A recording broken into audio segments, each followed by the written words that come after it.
Hello అందరికీ welcome back to Shravani current affairs. ఈరోజు వీడియోలో మరొక కొత్త గుడ్ న్యూస్తో అయితే మీ ముందుకు వచ్చాను. అదేంటి అంటే పంచాయతీ కార్యదర్శి పోస్టుల పెంపు చేస్తూ అయితే ప్రభుత్వం ఉత్తర్వులు జారీ చేసింది. రాష్ట్రంలో గ్రామ పంచాయతీ కార్యదర్శి పోస్టుల సంఖ్య పెరిగింది. ఈ మేరకు కేడర్ సంఖ్యను ఖరారు చేస్తూ ప్రభుత్వం అయితే శనివారం ఉత్తర్వులు జారీ చేసింది.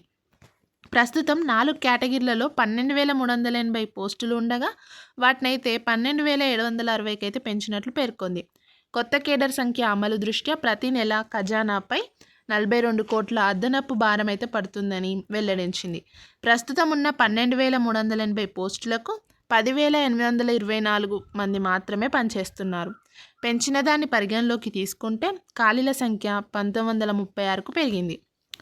కేడర్ కేటాయింపులు ఎలా జరిగాయంటే గ్రేడ్ 1 కార్యదర్శి పోస్టులు ప్రస్తుతం 478గా ఉండగా వాటినైతే 945కి పెంచింది.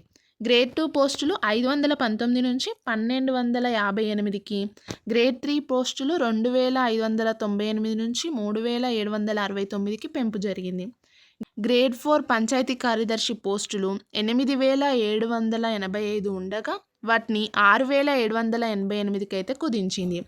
ఓకే, వీడియో నచ్చితే లైక్ చేయండి, షేర్ చేయండి, సబ్స్క్రైబ్ చేసుకోండి. అలాగే ఇలాంటి మరిన్ని యూస్ఫుల్ వీడియోస్ కోసం, జాబ్ అప్డేట్స్ కోసం అయితే మన ఛానల్ని ఫాలో అవుతూ ఉండండి.